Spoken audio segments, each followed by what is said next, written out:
克斯前辈。 Halo guys, gimana kabar kalian hari ini? Semoga baik-baik aja ya. Nah, sesuai janji Mimin sebelumnya, kita akan membahas alur cerita movie Throne of Steel, kisah perjalanan Legacy awal mula di benua Sengmo, dan menganggapnya adalah seorang putra cahaya, tapi jatuh dalam kegelapan memiliki kekuatan luar biasa hebat, serta dikhianati oleh cinta. Sehingga membuat Legacy menggunakan kekuatan melampaui para dewa menghancurkan era kejayaan umat manusia. Dan sejak saat itulah, nama Legacy dikenal sebagai malapetaka bagi mereka. Lalu bagaimana cara Legacy membungkam anggapan semua orang tentang kesalahpahaman tersebut? Nah, daripada kalian penasaran, jadi yuk langsung aja cari posisi rebahan yang paling nyaman, siapkan cemilan, inilah waktunya kita baku hantam.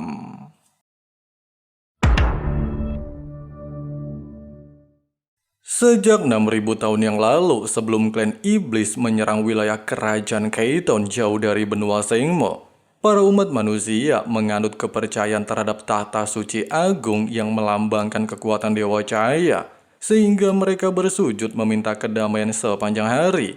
Sampai akhirnya, seorang pendeta suci bernama Paus mengumumkan, putra cahaya akan segera terlahir ke dunia ini. Dan di sini awal mula putra cahaya Ori bersama putra cahaya KW terjadi.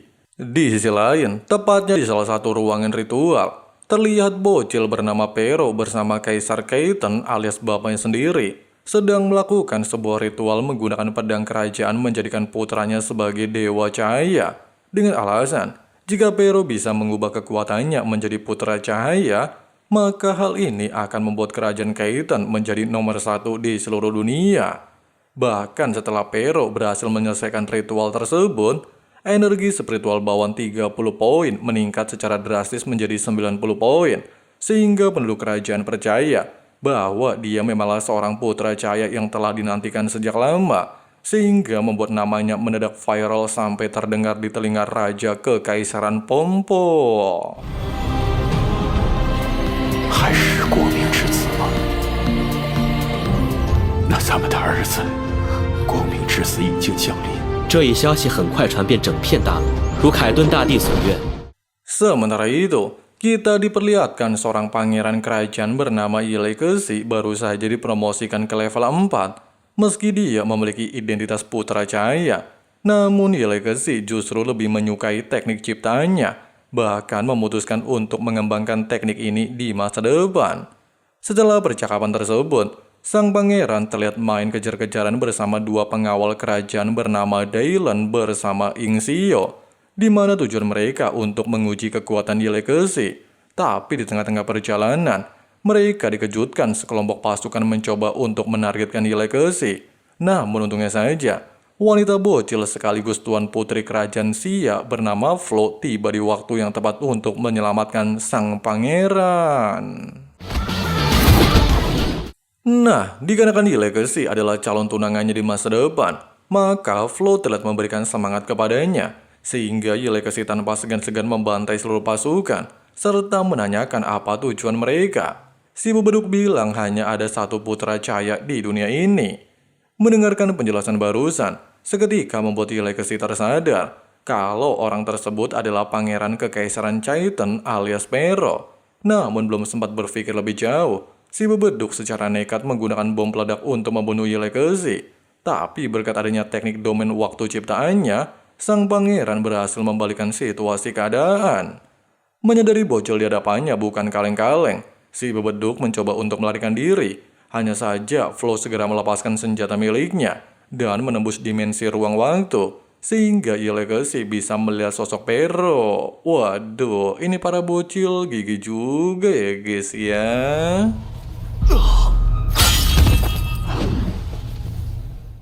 Setelah kejadian barusan, ketika seorang pelayan meminta Pero menghadiri upacara pemberkahan Dewa Cahaya, dia tiba-tiba saja merasakan efek samping dari pedang kerajaan menjadi putra cahaya. Oleh sebab itu, si pelayan berpesan, selama Pero bisa membunuh Legacy, maka efek samping tersebut akan benar-benar menghilang dari tubuhnya dan menjadikannya sebagai putra cahaya sejati.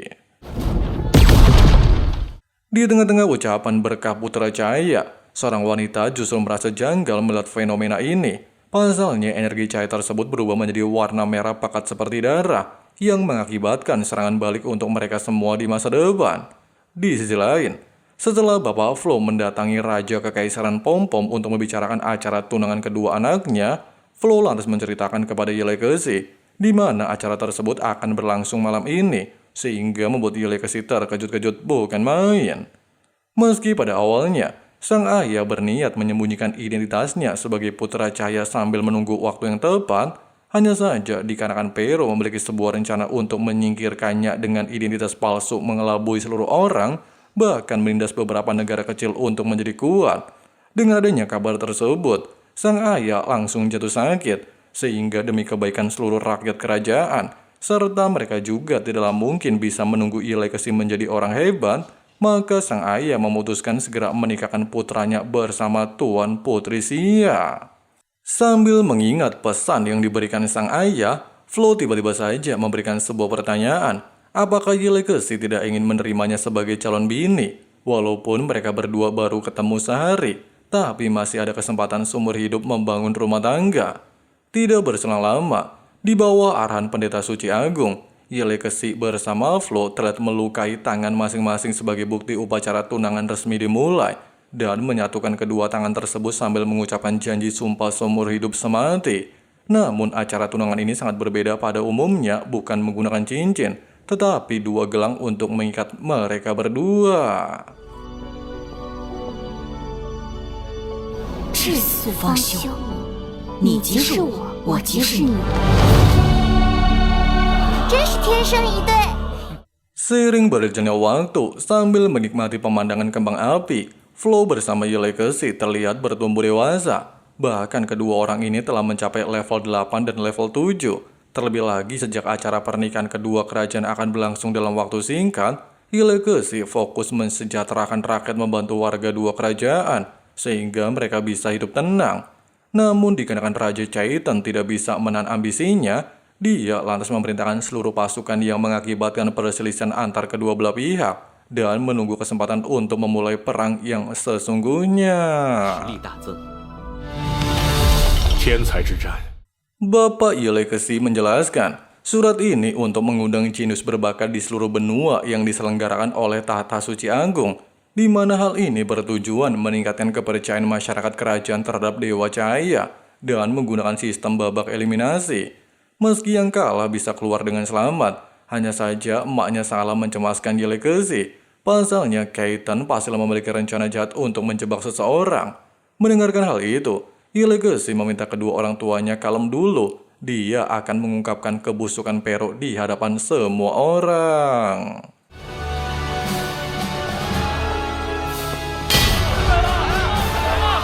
现在们入场了。参赛者入场。 Melihat para peserta berkumpul di halaman Tahta Suci Agung, seorang pendeta lantas mengatakan kalau cincin takdir merupakan hadiah utama bagi pemenang.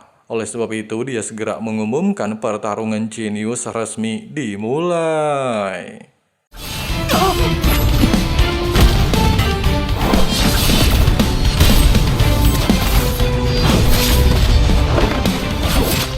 Hanya membutuhkan waktu yang cukup singkat, baik Flo bersama Yelekesi memasuki babak 3 besar dan saling berhadapan satu sama lain membuktikan siapa yang pantas melaju ke babak final.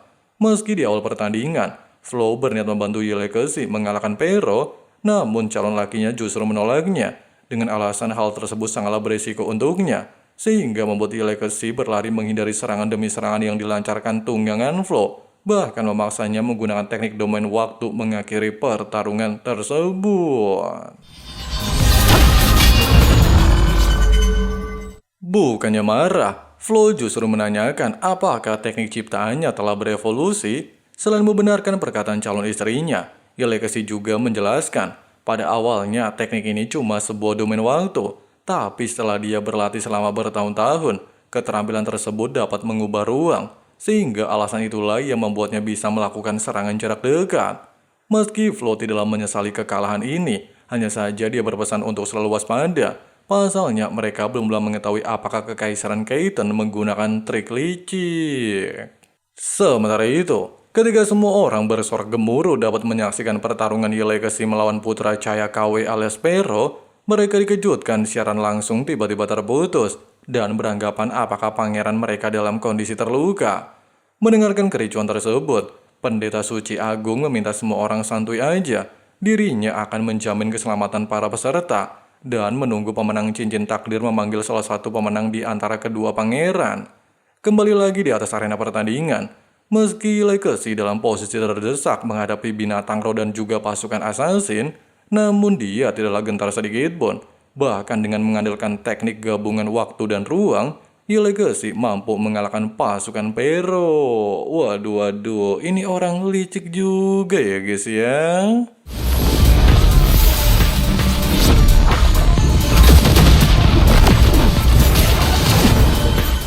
Melihat kemunculan Pero, sontak saja bikin Legacy nambah muak, di mana putra cahaya KW cuma dapat bersembunyi di belakang untuk menggunakan trik licik. Merasa tertantang mendengarkan bebacot Legacy, Pero lantas mengaktifkan teknik penyegel tingkat 9 yang sudah dia persiapkan dari awal pertandingan, sehingga dia langsung memanggil roh kematian menyeret Legacy memasuki dimensi lain dan membuatnya dalam posisi tidak menguntungkan. 感受到了吗？ Pero lantas menjelaskan, selain teknik penyegelan dapat mengunci pergerakan, teknik ini juga bisa menyerap kekuatan cahaya di tubuh Legacy. Dengan begitu, dia dapat menghilangkan efek samping kematian pedang kerajaan.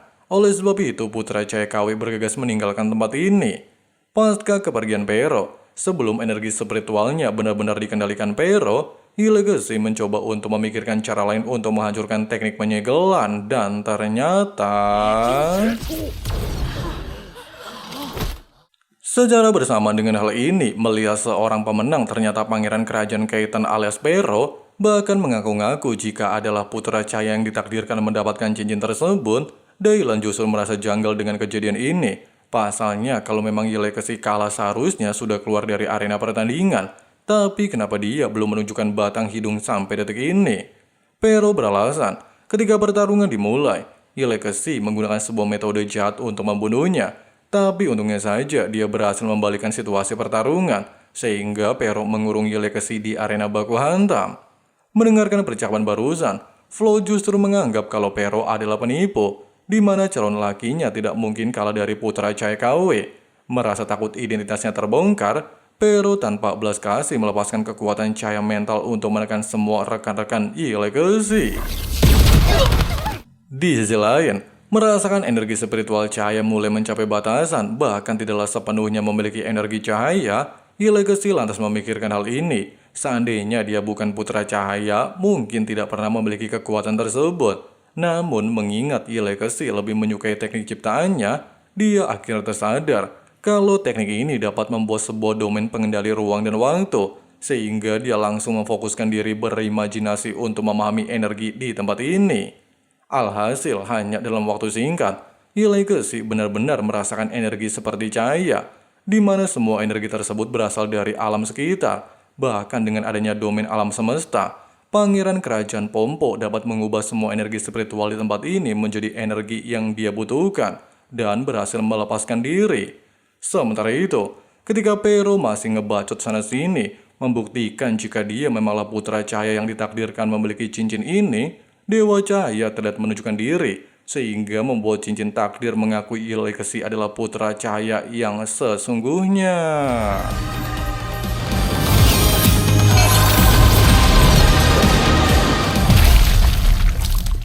Tanpa banyak cengcong untuk membongkar kebusukan putra cahaya KW, Legacy lantas menggunakan sedikit kemampuan mengunci Pero, serta menunjukkan energi kristal bawaan Pero hanya 30 poin. Jadi apakah ini yang mereka anggap adalah seorang putra cahaya?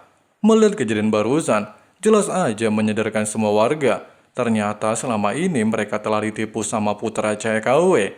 Oleh sebab itu, Ying Xiao meminta warga kekaisaran menghukum Pero. Namun belum sempat melakukan tindakan, Pero lantas menggunakan pedang kerajaan untuk membangkitkan kekuatan Shaiton. Bukannya gentar menghadapi evolusi Pero, Legacy justru mengeluarkan pedang cahaya untuk meladeni pertarungan. Meski di antara kedua pangeran memiliki kesenjangan satu level, tapi hal ini tidaklah berlaku untuk Legacy. Pasalnya dengan kombinasi energi cahaya bersama domain alam semesta, dia berhasil melumpuhkan Pero dalam satu kali gerakan indah. 这是普通的技能。 Pasca menerima serangan tersebut, serta mengingat semua penghinaan dan juga penderitaan sejak bocil, seketika membuat emosi Pero meledak-ledak. Pasalnya dia tidaklah ingin semua pengorbanan ini berakhir dengan kegagalan. Oleh sebab itu, Pero langsung menyerap seluruh energi kejahatan yang pernah diberikan pada warga kekaisaran. Masih ingat kan guys? Itu loh waktu Pero masih bocil menghadiri upacara berkah putra cahaya hujan dan menciptakan kemampuan tornado kematian. Melihat tindakan Pero terlalu berlebihan serta mengancam keselamatan warga kekaisaran, Yi Legacy dengan cepat mengaktifkan kekuatan Dewa Cahaya menghapus energi syaitan kejahatan, sehingga membuat semua warga tersadar kalau Yi Legacy memanglah putra cahaya. Merasa kesal ngedengerin pengakuan warganya, Pero secara brutal memanggil binatang iblis untuk membunuh Yi Legacy. Tapi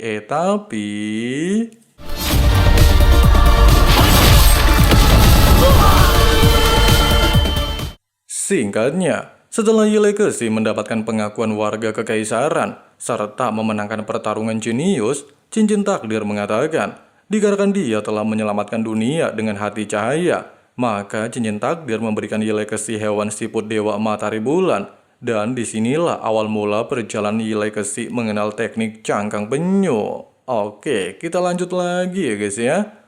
Sementara itu, di alam kesadaran siput dewa matahari bulan, di saat Yi Legacy merasa kebingungan melihat sosok pemuda tampan di hadapannya, orang ini lantas memperkenalkan diri kalau dia adalah dewa siput matahari bulan. Selain ingin membantu Yi Legacy menjadi seorang dewa cahaya generasi berikutnya, dia juga menjelaskan tentang sebuah artefak kuno yang disebut kemampuan cangkang penyu. 树，那是什么？ Siput dewa melanjutkan, teknik ini sangat diinginkan oleh para dewa. Bahkan mereka juga saling baku hantam untuk merebut cangkang penyu. Namun tidak ada seorang pun yang bisa mengambilnya. Sehingga membuat dewa siput penasaran dan menggunakan ramalan untuk menjelajah cangkang penyu. Tapi sayangnya hal tersebut malah bikin salah satu matanya menerima hukuman dan kehilangan setengah kemampuan ramalan. Tapi seiring berjalannya waktu, dewa siput bisa merasakan takdir Yi Legacy bahwa dialah orang yang akan mewarisi teknik cangkang penyu. Meskipun begitu, Yi Legacy tidaklah terburu-buru mengambil kesempatan. Pasalnya dia cuma pengen balik ke dunia nyata.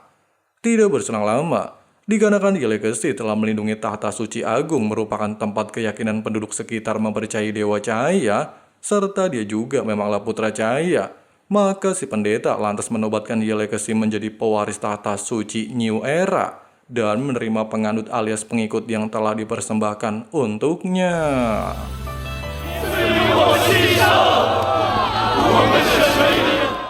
Baru saja melangkahkan kaki, Yi Legacy merasa janggal ngeliat tingkah laku si bocil, sehingga dia langsung menanyakan apa maksud semua ini.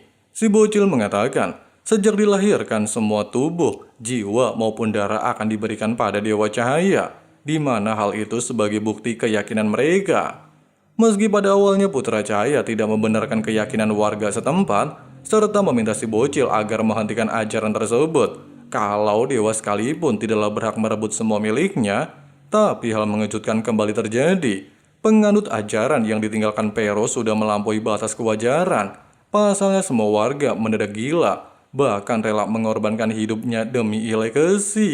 Waduh, ternyata bukan Walid doang ya guys ya, tapi di sini juga ada ya.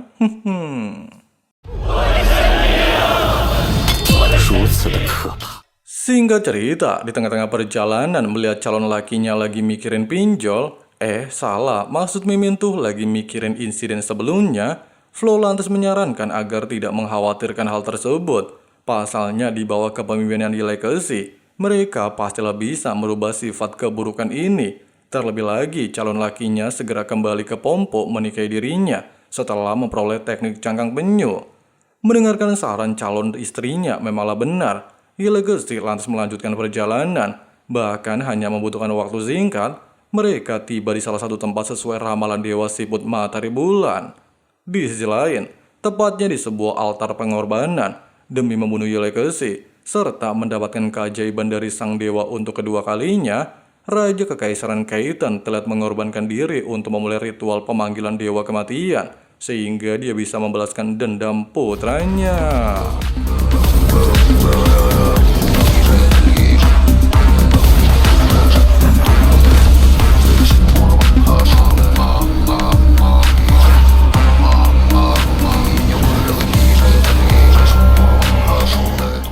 Dan benar saja, ketika Flow bersama Legacy baru memasuki area ramalan siput Dewa Matahari Bulan, Dewa Kematian melepaskan serangan meteor untuk memisahkan kedua pasangan ini, bahkan langsung membawa Electrolux ke wilayah terlarang. Tanpa basa-basi, melihat kehadiran Legacy, penganut ajaran sesat Kekaisaran Keitan lantas memohon pada Dewa Kematian segera membunuh pemuda tersebut. Namun apa yang terjadi? Dewa Kematian justru melenyapkan satu persatu dengan alasan kalau dia ingin mengetahui kekuatan Legacy. Bukannya takut, Legacy justru merasa terkejut seorang Dewa Kematian bisa dikendalikan oleh manusia. Dewa Kematian bilang, semua ini merupakan hal wajar dan menganggap aturan yang dia ciptakan sangat adil, sehingga dia secara brutal melepaskan serangan. Tapi untungnya Legacy dengan cepat menggunakan domain waktu. Walaupun kemampuan barusan dapat melawan kekuatan Dewa Kematian, hanya saja tidaklah mampu bertahan cukup lama. Pasalnya Electrolux bukan dewa. Ya iyalah, namanya juga masih culun manusia biasa. Kalau Legacy jadi dewa sejati mah elu doang mah sepele. Oleh sebab itu, Dewa Kematian berniat mengakhiri hidup Legacy.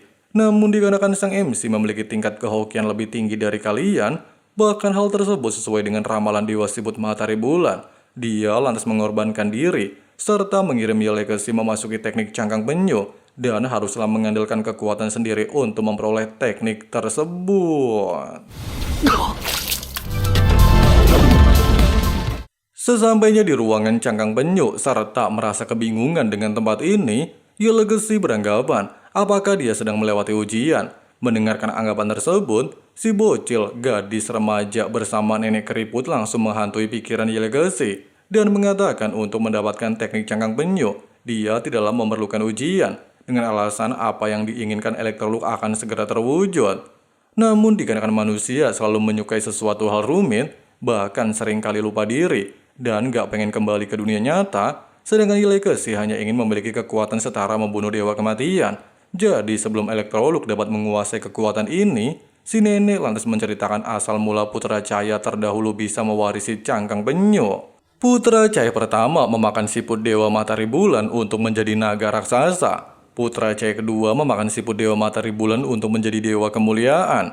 Sedangkan Legacy Putra Cahaya ketiga haruslah melakukan hal yang sama, sehingga mendapatkan kekuatan melampaui para dewa. Dengan adanya fakta barusan, Legacy akhirnya tersadar kalau semua ini memanglah takdirnya. Meskipun begitu, Legacy cuma percaya sama dirinya sendiri bukan takdir, sehingga dia menganggap hasutan generasi ketiga cangkang penyu hanyalah omong kosong. 伊莱克斯，人也该到此为止了。 Setelah kejadian barusan serta mendengarkan ucapan gadis remaja bahwa Electrolux tidak memiliki tekad menjadi dewa, Legacy lantas memberikan sebuah pertanyaan, apa hubungannya teknik cangkang penyu sama dewa? Generasi ketiga menjelaskan, teknik tersebut bukanlah sekedar kemampuan unik ataupun mencapai ambisi seseorang, tetapi sebuah tekad yang berasal dari alam semesta. Bahkan dikarenakan Legacy memiliki tekad begitu hebat terhadap dirinya sendiri, maka generasi ketiga bersedia membuat perjanjian untuknya memperoleh teknik cangkang penyu. Oleh sebab itu, mereka lantas kembali menanyakan, kekuatan apa yang diinginkan Electrolux? Legacy bilang cuma pengen kemampuan sihir melampaui para dewa. Dan sejak inilah, Electrolux memiliki teknik overpower, bahkan membuat Dewa Kematian kena mental. Waduh.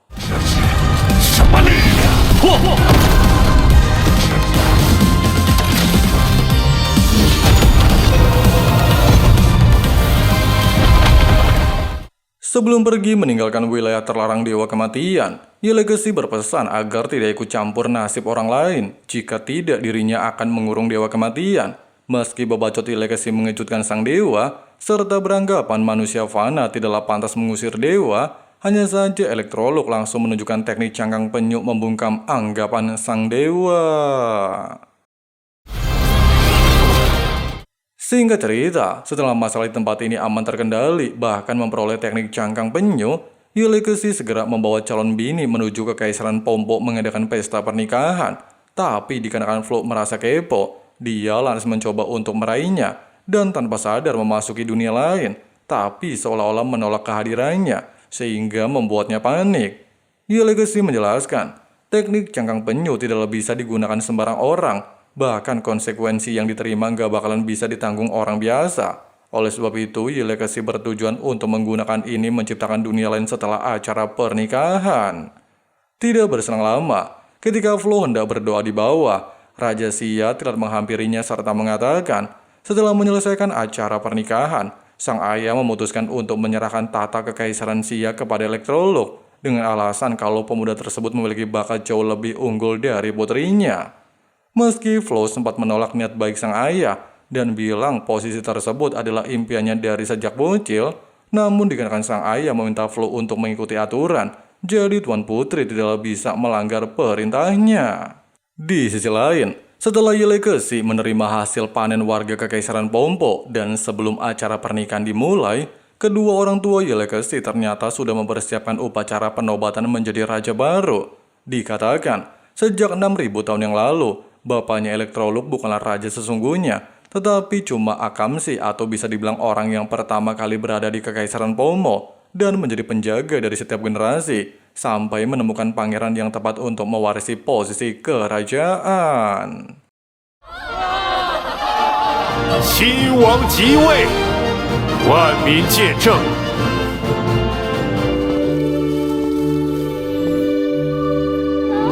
今天真开心！芙蓉公主好美啊！ Malam harinya, di bawah arahan pendeta suci mewakili Dewi Cahaya mengumumkan acara pernikahan resmi dimulai. Tapi sebelum itu, si pendeta memperingatkan Flo bersama Legacy agar tidak melanggar sebuah janji yang keluar dari mulut mereka berdua. Oleh sebab itu, kedua calon pengantin langsung bersumpah di depan para tamu undangan bahwa mereka akan menjadi suami istri, berbagi suka maupun duka sepanjang hidup sampai ajal menjemput mereka. Namun tanpa terduga, setelah pendeta suci mengesahkan janji Pangeran Kekaisaran Pompo dan Tuan Putri Sia, Legacy justru dikhianati oleh istrinya sendiri, bahkan menerima tusukan pisau tajam tepat di dadanya.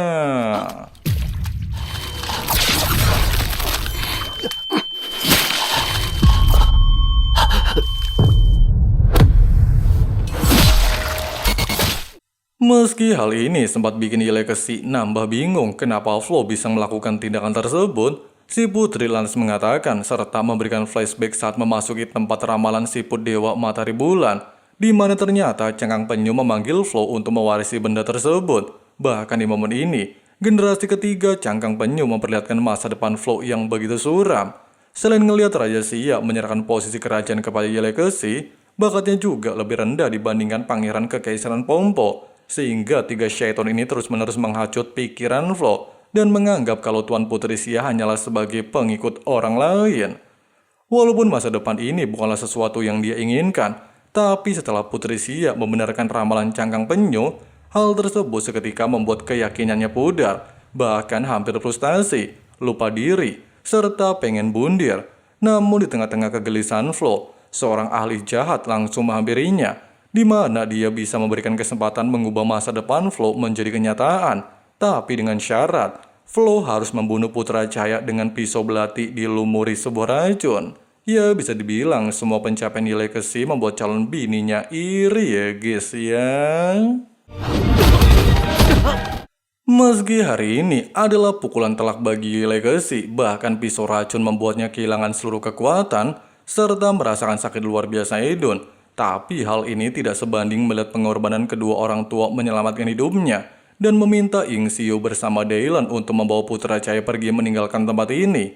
Pasca kejadian tersebut, api jahat dalam tubuh Flo tiba-tiba saja membludak membakar wilayah Pompo, serta memerintahkan para penduduk terus melakukan aksi penangkapan dengan imbalan berupa hadiah besar, sehingga membuat Dylan harus menempatkan pangeran kerajaan di lokasi yang aman untuk menghentikan pasukan Kaiton. Tapi hal mengejutkan kembali menimpa Elektroluk. semua orang di lokasi peperangan, baik teman, anggota, pengawal, maupun kedua orang tuanya meninggal di tempat dan menyisakan Putra Cahaya seorang diri.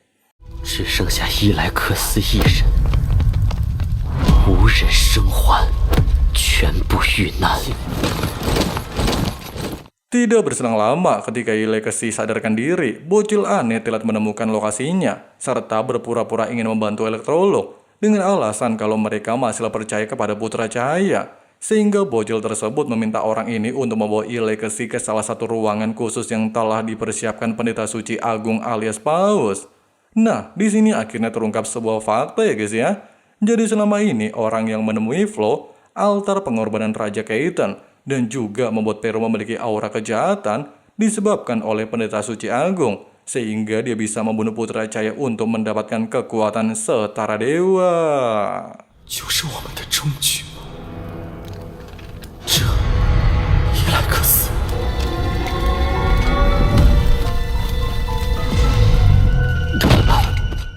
Singkat cerita, di alam kesadaran Dewa Kematian, Legacy terus bereksperimen menciptakan kemampuan baru. Walaupun telah gagal selama ratusan kali, bahkan Dewa Kematian menganggap semua pengorbanan siput matahari bulan percuma saja dan memperingatkan Elektrolog aturan yang ditetapkan oleh penciptaan tidaklah mungkin bisa dilanggar. Namun Legacy nggak percaya sama bacot Dewa Kematian, sehingga dia langsung kembali memfokuskan diri untuk membangkitkan jiwa mati. Tapi 我已经告诉过你， lagi dan lagi belum sempat Dewa Kematian berbacot, Legacy langsung memintanya untuk diam. Pasalnya dia bisa merasakan jiwa orang-orang tak bersalah membentuk energi spiritual. Terlebih lagi selama Legacy dapat terhubung dengan energi tersebut, dia memiliki tingkat kepercayaan diri yang cukup tinggi bisa membawa jiwa-jiwa orang mati kembali. Tapi sayangnya, Elektrolog hanya bisa terdiam setelah gagal di percobaan selanjutnya. Nah, dikarenakan Dewi Cahaya memiliki batasan untuk membantu Legacy, maka dia langsung melepaskan jiwa Bapak Elektrolog supaya bisa mencurahkan isi hatinya selama ini. Sementara itu, mendengarkan isak tangis Putra Cahaya sambil mengakui kesalahannya, sang ayah mencoba untuk menenangkan suasana. Pasalnya semua itu murni bukan kesalahan Legacy, tapi ayah sendiri. Jika tidak memaksakan pernikahan demi kekaisaran, mungkin hal ini nggak bakalan terjadi kepada mereka. Oleh sebab itu, Bapak Elektrolog mengucapkan terima kasih pada Dewi Cahaya karena sudah memberikan kesempatan untuk dirinya mengucapkan salam perpisahan, seolah-olah mengubah alam kesadaran tempat kedamaian bagi penduduk kerajaan maupun orang yang dicintai Legacy. 殿下，殿下，还有伊莱克斯殿下！不好！不要！不要留下我一个人！ Singkatnya, setelah kejadian tersebut, sebagai Putra Cahaya, dia masih memiliki sebuah misi untuk menyelamatkan seluruh umat manusia. Bahkan situasi dunia berada di era kegelapan di bawah kepemimpinan Paus menganut ajaran sesat, mengaku-ngaku bahwa dia telah mengkhianati Dewa Cahaya bersama Dewa Kematian, dan membuktikan jika Paus adalah Dewa Agung. Sampai akhirnya membuat semua orang meragukan tata suci, sehingga melakukan terjadilah konflik antara dua keyakinan. Bahkan hanya dalam waktu singkat, benua yang awalnya berjaya selama 6.000 tahun menjadi setumpuk lautan mayat dan lautan darah, serta dikendalikan penuh oleh dewa palsu yaitu Paus. Oleh sebab itu, Dewi Cahaya meminta Legacy untuk memperbaiki dunia kegelapan. Meski di momen ini, baik Dewa Kematian bersama Dewi Cahaya bersedia memberikan kekuatan untuk balas dendam, hanya saja Legacy menolak tawaran barusan dengan alasan jika dia tidak ingin menjadi pewaris siapapun, tetapi ingin menjadi necromancer. Sambil nyungsep ke dalam teknik cangkang penyu, selain Legacy kembali mengingat penderitaan yang dialami orang terdekat, bahkan terus mengucapkan permintaan maaf karena tidak bisa memenuhi semua harapan kedua orang tuanya. Namun di saat Legacy mengerahkan seluruh teknik cangkang penyu, imajinasinya tentang pemahamannya menjadi luas. Walaupun sering merasakan kegagalan, serta meninggoy 10.000 kali, tapi berkat Legacy menggabungkan tekad yang diberikan cangkang penyu, dia berhasil menciptakan dimensi lain dan membangun Eternal Tower sebagai tempat untuk membangkitkan jiwa orang-orang mati menjadi prajurit kematian, seperti emak bapaknya, teman, anggota kerajaan, pengawal, ataupun seluruh masyarakat kecil, sehingga Legacy dengan cepat mengibarkan bendera perang terhadap dunia penganut Walid Paus.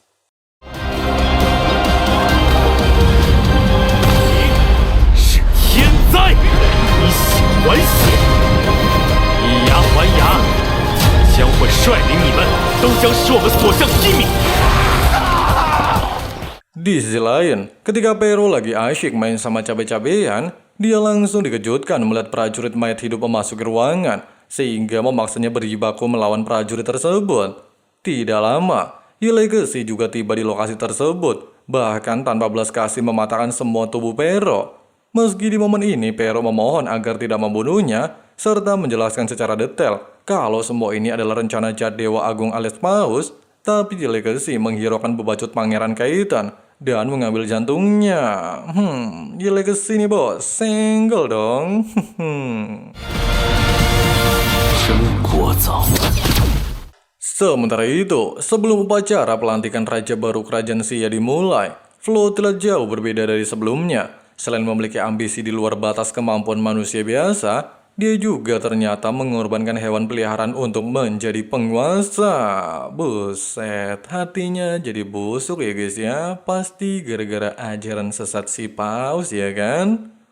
Tidak berselang lama, setelah Flow dilantik sebagai Ratu Kerajaan Xia, dia langsung mengucapkan janji kampanye mengatasnamakan tahta suci agung, menjadikan Kerajaan Xia sebagai tempat para dewa, sehingga meyakinkan penduduk sekitar di bawah kepemimpinan Flow. Tapi melihat sosok mantan lakinya ternyata masih hidup, jelas aja bikin Flow terkejut-kejut bukan main.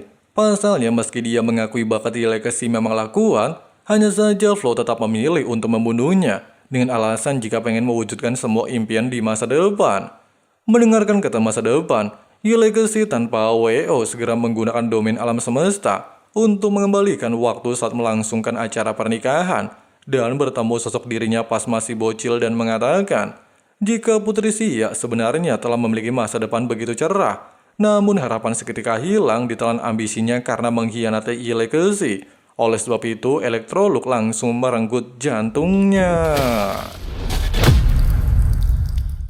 Singkat cerita, demi menghapus kejahatan Dewa Agung, pasukan Legacy berbondong-bondong memberantas prajurit tahta suci. Dan sejak itulah Electrolux memiliki sebuah julukan sebagai Dewa Necromancer, bahkan mendadak VIP di seluruh benua, sehingga menjadi ancaman bagi seluruh umat manusia.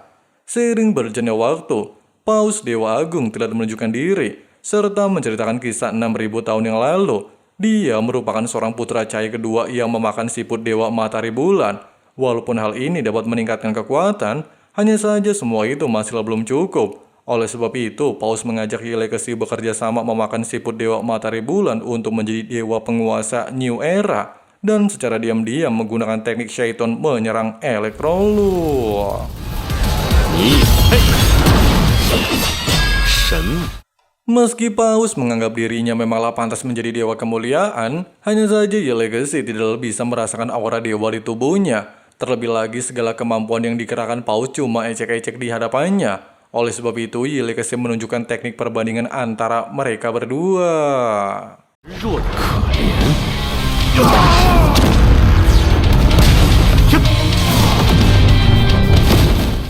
Merasa bosan terus dipermainkan Legacy, Paus lantas mengaktifkan teknik andalan yang disebut Kerajaan Raka yang dimurnikan dari keyakinan seluruh makhluk hidup semasa Paus menjabat sebagai pendeta suci agung, sehingga membuat kerajaan tersebut hidup kekal abadi, serta menunjukkan evolusi wujudnya seolah-olah kayak Dewa Shaiton memiliki ambisi cukup tinggi bisa membunuh Legacy. Sambil memblokir serangan tersebut, Electrolux lantas menegaskan, selain kekuatan Paus masih terbilang cukup lemah, dia juga akan memberitahunya bagian terpenting seorang dewa adalah pertarungan aturan. Mendengarkan kata pertarungan aturan, jelas aja bikin Paus nambah kesal, di mana sejak dia dilahirkan aturan ini selalu mengekang Paus, bahkan tidak mendapatkan imbalan sedikit pun, sehingga Paus memilih jalan pintas untuk memakan tubuh Legacy dan menjadi penguasa di seluruh benua. Namun ternyata sudah menggunakan teknik pertarungan aturan mengubah tubuhnya menjadi tubuh Paus. 好玩吗？ Meski dikatakan Paus masih dapat menahan serangan Legacy, tapi di sini Electrolux menganggap kalau Paus adalah mantan putra cahaya paling menjijikan dengan alasan jika Paus tidak memiliki kemampuan untuk menandingi dirinya, sehingga Legacy memberikan dewa kemuliaan julukan baru yaitu Ampas Masyarakat, bahkan dewa kematian sekalipun menolak jiwa Paus.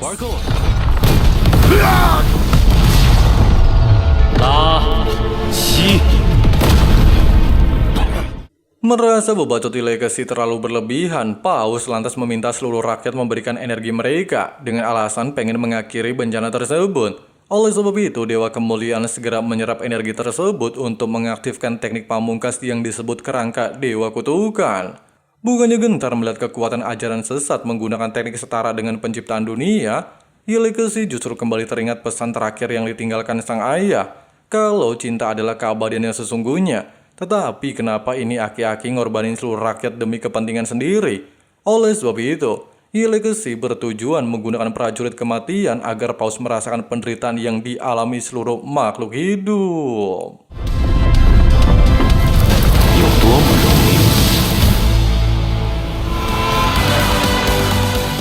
Singkat cerita, di area pemakaman, si Dewa Matahari Bulan justru merasa kagum dengan kemampuan Legacy. Pasalnya dia mampu mempertahankan semua mayat hidup dalam waktu lama, bahkan hal yang paling mustahil dilakukan para dewa. Meskipun begitu, Legacy menganggap dirinya bukanlah orang lain. Terlebih lagi setelah perang berakhir, dia tidaklah tertarik lagi dengan dunia manusia, di mana Electrolux memilih tetap di sini bersama keluarga, sambil menunggu seseorang yang layak mendapatkan bantuan darinya. Mendengarkan keputusan Legacy, Dewa Matahari Bulan lantas mengakhiri perjalanan dengan alasan kalau dia akan menunggu putra cahaya berikutnya serta mendapatkan misi baru. Nah, disinilah awal mula cerita kenapa Electrolux mengasingkan diri, bahkan menolak dunia manusia yang bisa didapatkan dengan cara mudah, tanpa memperdulikan kisah buruk tentang masa lalunya, di mana Legacy ternyata cuma pengen hidup tenang, sehingga dia membangun Eternal Tower untuk diri sendiri memasuki tidur panjang, sampai benar-benar ada seseorang yang membangunkannya. 我挚爱龙浩辰，求伊莱克斯前辈。直到那个能唤醒他的人。 Nah guys, seperti itulah perjalanan Electrolux di series full movie Throne of Steel-nya. Gimana guys pendapat kalian? Coba tulis di kolom komentar ya. Oke lah, mungkin segitu dulu untuk pembahasan alur cerita hari ini. Terima kasih banyak banget buat kalian semua yang udah nyimak terus dari awal video sampai habis. Di sini Mimin baik hati undur diri dulu. See you and bye. Cold shower, scream until you're louder, work until you're prouder, and all the doubters, they're just your downers. I swear to God they all let me down. I always fought just to wear the crown. I'm off at these fucking clowns who were all taught they deserve an ounce. It's only worth it if you work for it. It's only worth it if you work for it. I won't stop till they hear me now. I won't stop till I wear the crown.